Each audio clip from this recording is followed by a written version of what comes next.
folks, and welcome to another day in the Milky Way. Thank you all for coming tonight. It's going to be a great night. We're going to be talking about King Solomon's mines.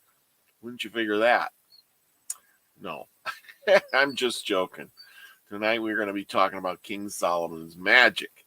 Don't you wish we were talking about King Solomon's mines? A big adventure, swinging from ropes and limbs with our Indiana Jones hat on. Oh, man. Wouldn't that be fun? Exploring and adventuring to find out past things. But we're going to explore and adventure right from the seat where you sit. And tonight we're going to be talking about the magic that was left behind. Okay. As you know, King Solomon was supposedly one of the smartest kings that ever lived. Smartest men ever. Of course, we talk about his magic all the time. So what was his magic? And tonight I'm going to be researching out of this book right here, the Book of Solomon's Magic. So thank you all for coming. It's going to be a great night. We're going to go through this. This is probably going to be a 2 or 3-parter because this is a very interesting. We're going to start out right here. I've already made my marks in here, and so we're going to just talk a little bit briefly about who Solomon was. And we did a show on King Solomon once before, but we just skimmed over it. But King Solomon, supposedly lived, a couple thousand years ago or better. He really, truly knew how to be the frequency he wanted to receive, apparently.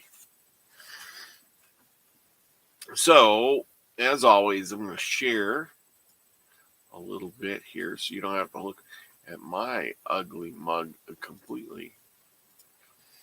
And we're going to go with this. And there we go. How's that? That's a little bit better. Okay. And let's just get right into this. In the Middle Ages and in the Renaissance, magicians never used the Gotia without the strongest spiritual safeguards. Religion is a magic thing too. So it's just not religion, it's magic. So it's all whooped together. You may think that there's no magic in it, but that they're using magic, they're just fooling you. Strongest spiritual safeguards, they depended on their faith in God and his holy names to protect them from dealing with rebellious spirits. Today, we don't have the viral reservoir of faith to draw from, so we must reestablish our link. Yes, our link with the divine and re-empower our spiritual guardians in order to give us truly balanced magic system. This is why the angelic automata must be worked in direct conjunction with the Gotia.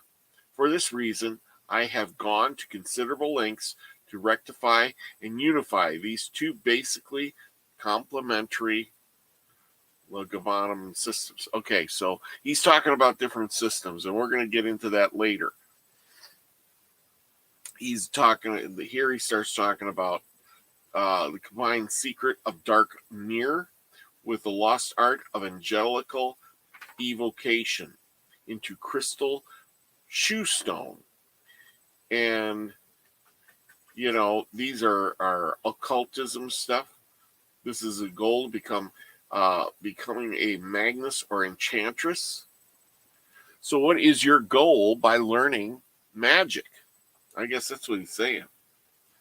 Certainly you'll have to work at study, but the right patch for you. The work will be rewarding, and the study will be nourishment for your mind and your soul. He says, I assure you, there are no drugs, drastic fasting regimens, or dangerous yoga practices involved in the system, providing you are in good mental and physical health, are at least 18 years of age and able to understand the concepts of instruction. You should have nothing to fear from this program, that the profound transformation of which you are already warned. You will need to master self-hypnosis and develop the ability of fixed concentration, the yoga or trakam,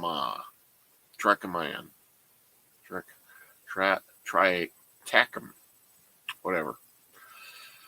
We'll just call it yoga. Once you have properly trained yourself, you'll be able to perform one of these grand operations of Solomon's magic in less than an hour's time by yourself or with your friends who have undergone the same training. You will be able to instruct others and start your own lodge of magicians. Or remain solitary, master or mistress of the ancient art. You might even wish to affiliate with our brothers and sisters of the Ordo Templi. Yeah, America's oldest continually operated ritual magic lodge. Did you even know that it actually was? I'm learning right here about it now. Before we begin, we must make sure we agree on what high magic is. It really is, and what sort of people wizards and sorceresses are or should want to be. This is very important. First, let us state that what magic is or not or should not be. High magic does not grant the power to dominate or exploit others. In spite of his Abrahamites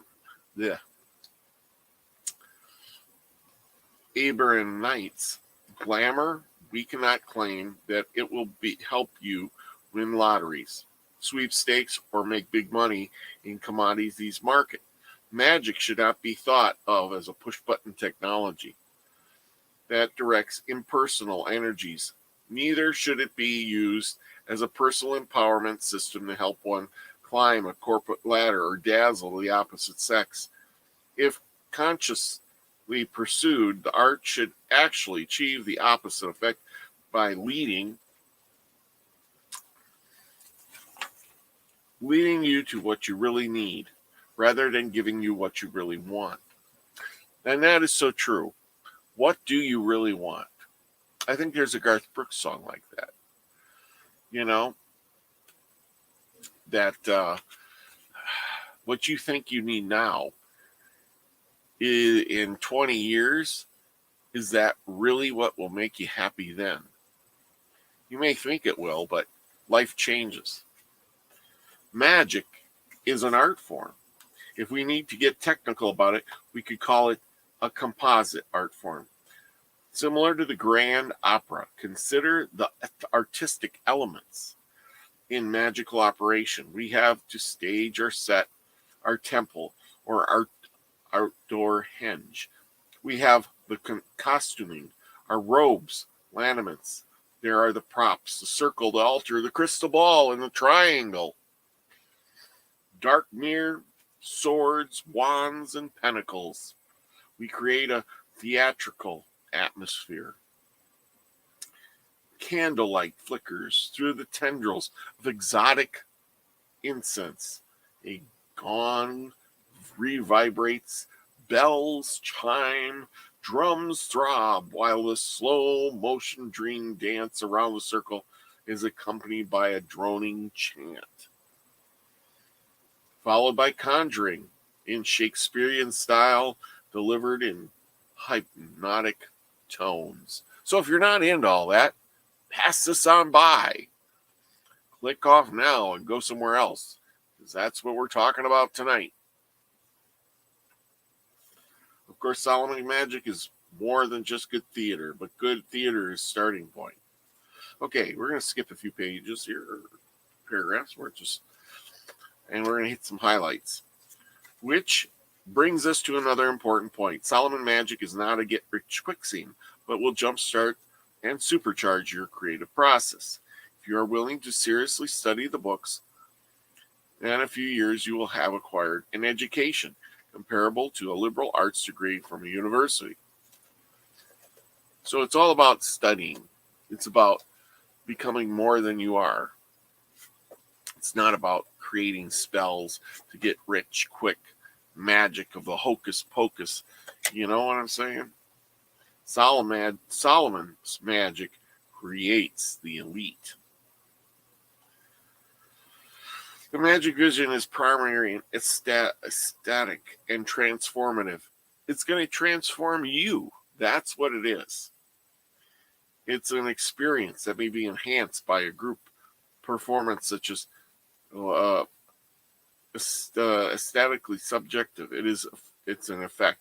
In other words, this method of magic produces a controllable dream state wherein the practitioner summons the spirits to visibly appear and communicates with them. No other system of magic, not the Golden Dawn, Tibetan Tantra, Voodoo, or Wiccan, offers such an authentic, spontaneous experience. Only Solomon magic fulfills the whispered promise of old grimoires. Okay. Well, what do? One of the greatest discoveries. Let's see. It says here. He says, at last wormed through the way of the wiggling horde of, the city of damsels. In the middle of his pond floated a small boat. This is a story, and I thought it'd be good to read. It says, he wormed his way through a wiggling horde of velvet-skinned, perfumed horses to a lake in the center of the city of damsels. In the middle of the pond floated a small boat. In the boat sat a long, bearded man holding a fishing pole. He says, I dived into the water and I swam out to him. Fortunately, the Danikins couldn't or wouldn't swim, so I was free of them at last, and I clambered into the boat and introduced myself. He asked, how long have you been here? I asked him, how long have you been here? I lost count about the first 1,000 years, he said. Are there any fish in this lake? I asked. I never had a bite, he said with a faint smile. Then why do you fish? I asked. It passes the time, he whispered. Fortunately for me, I was only visiting the city and could not choosing that it is my heaven or perhaps my Bhagavad Gita vows that have come to my rescue, at least in this astral adventure, and yet Varjana joying was not so easily dismissed. She then manifests herself in beautiful full human form. So anyway, he's talking about things like that. It's the old man sitting in the boat for 1,000 years trying to catch a fish. What does that tell you? What are you studying there? What is it that you are learning by all of this? You have other pictures. What are you learning? This is a good one for learning. It's contemplating. It's the power of the mind. It's not that you're catching fish. It's that you can have patience and sit there for 1,000 years waiting for one to bite, even though you know that there's never going to be a fish there. Listen, so during magical operations, a camera, all you people want to take pictures of this, not going to happen. During magical operations, a camera will not record angels flying down through shimmering clouds or demons crawling up through smoke cracks in the earth.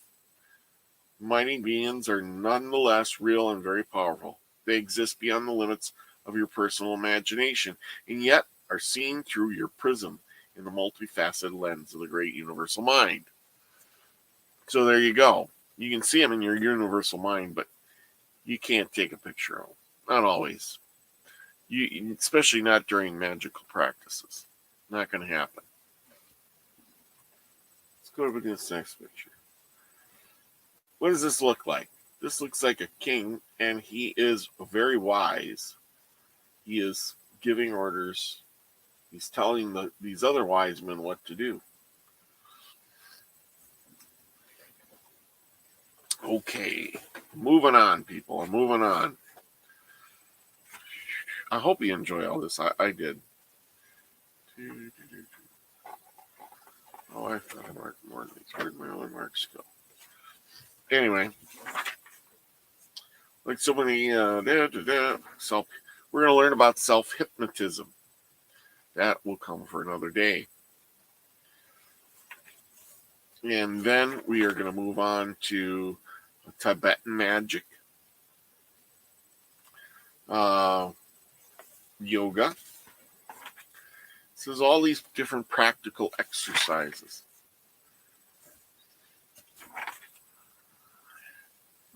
Okay, we're on to their secret mirrors. The medieval Key of Solomon provided an authentic handbook for making magical regalia, implements, and talismans. But it was the more notorious Gaudiya of Megaton, the so-called Lesser Keys of Solomon, that was a real wizard's liberal spiritum. The Gaudiya, pronounced Goisha, okay, cataloged to describe the 72 rebellious spirits that, according to the Talmud legend, old King Solomon had imprisoned in the enchanted brass vessel submerged in a lake in Babylon. This read like a fabulous tale of the Arabian Nights, but an irrational state was convinced that there was a hidden truth behind the fantastic story, like Aladdin's wonderful lamp or Ali Baba's open sesame. And there was a secret key to calling up those mighty princesses of the jinn that Solomon had imprisoned so long ago. Yes. So what did he do? He commanded the spirits from his temple. There's King Solomon's first temple. Oh, let's see. Let's skip on to this.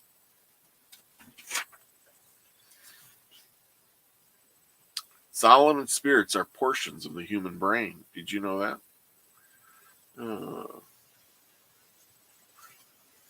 Let's read this.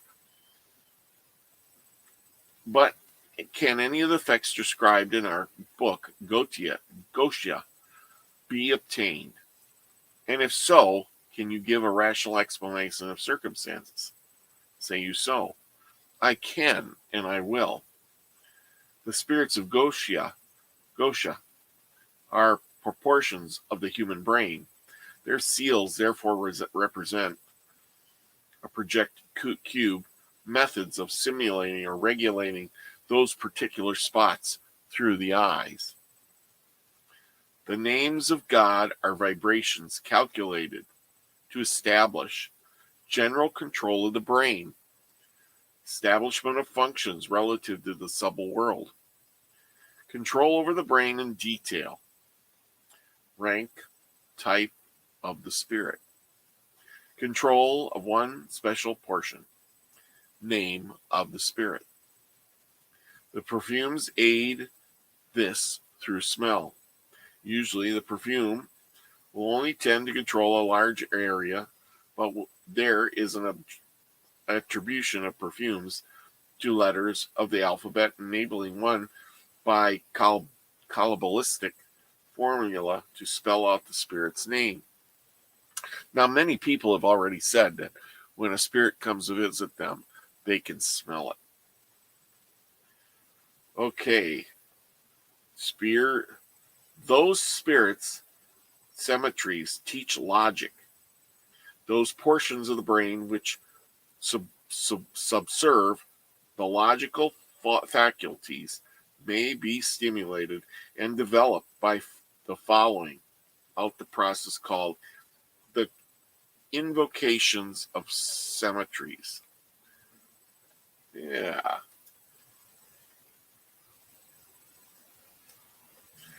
But the human brain is only the hardware for the greatest computer system ever designed, the human mind. A modern hacker, Magnus, would say, run our Solomonic Magick program on operating system using language called Agrippa 777. For those of you who are not magical cybernauts that need some explaining, Cowley's conceptions of magic predated Carl Jung's archetypes of the collective unconscious theory. Crowley knew that magic manifestations involved altered states of consciousness and could produce psychomatic effects, but he may not have been aware of the entire pantheons of the ancient gods and goddesses. Choirs of angels and hordes of demons might exist in the deepest reaches of everyone's mind. Actually, this theory was not very modern, around 200 AD. Hermes Trismegistus, the mysterious founder of the Hermetic philosophy, had written in his Acaseplis that the gods of the zodiac are eternal, but man himself creates his own lesser gods. The implications of the statement were awesome. If we create gods, we control them. And if we can control them, we are not gods ourselves. What a conundrum that is. In your temple, you are one with the gods. This is why the late Warburg Institute scholar Francis Yates called the Archeseplis, the charge of dynamite behind the Renaissance neo-fatalism. Oh yeah, okay, so what does this all say? You know, I mean, Hermes was we've studied Hermes' principles here. We create, let's read this over one more time because we're studying here. If we create gods, then we control them. And if we can control them, we are not gods ourselves. Huh. Well, that is very interesting. That blows my mind. Okay. We are going to move on to more stuff. And I want to get into this page here that I seen earlier. This here one. And this one always fascinated me. We're going to do this too. I love this picture. Remember, in the beginning, there was whirling darkness, the mother of night, and the dragon of chaos. And the dragon embraced the mother of night, who gave birth to two sons, the light, who shone forth to ensoul the worlds, and time, who gave meaning to eternity. From the teachings of Kal Gabal by Fabian. That's kind of an interesting thought. That's where light and darkness came from. Kabbalah of wizardry. Remember, as above, so below.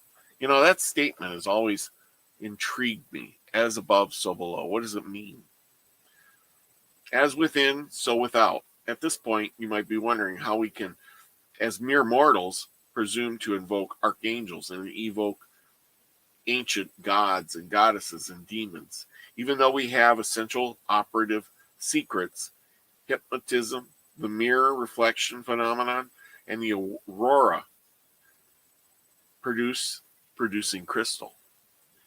Where do we get the special knowledge and philosophy and empowerment to use these methods in magical operations? The philosophy behind Solomon's magic is Kabbalah. In magic, the Kabbalistic mind is as important as hypnotic operating techniques. If hypnotism is the tactic of the wizard, then Kabbalah is his strategy. About this, there is confronting news and challenging. The challenging news is that you cannot escape learning the basics of Kabbalah. The confronting news is that you don't need to read Hebrew any better than some Tibetan lamas can read Sanskrit, and they are still excellent magicians. Please understand, I don't propose to teach you Kabbalah in this book. This is a short chapter, merely sets forth the special characteristics of our version of Kabbalah. Okay, Kabbalah of wizardry is a development of the late Middle Ages and early resonance of nominally Christian magicians, and is usually referred to as the Hermetic Kabbalah. How does it differ from rabbinical Kabbalah, and just how pagan, how Gnostic, or how Judeo-Christian it is? These questions may not seem important at this moment, but they will loom large as you begin a serious study of the subject. So he will do his best. You will do your best in the training. Kabbalah is a philosophical, mathematical, geometric system that describes the creation and operation of the universe through 4 dimensions by employing a schematic design containing 10 spheres of descending melanination connected by 22 paths attributed to the letters of the alphabet and their numerical equivalents, like gematria.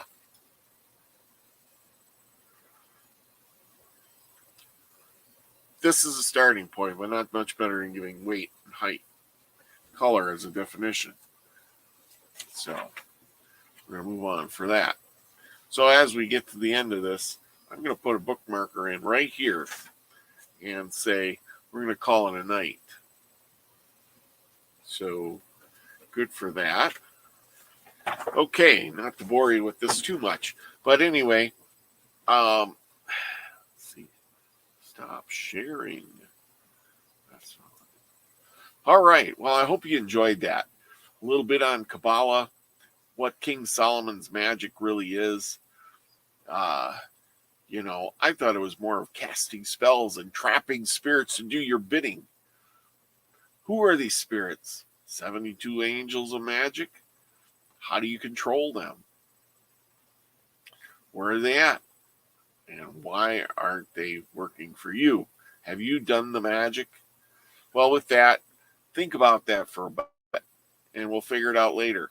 Well, for now, that's our introduction to this book right here. The book Solomon's Magic. Okay.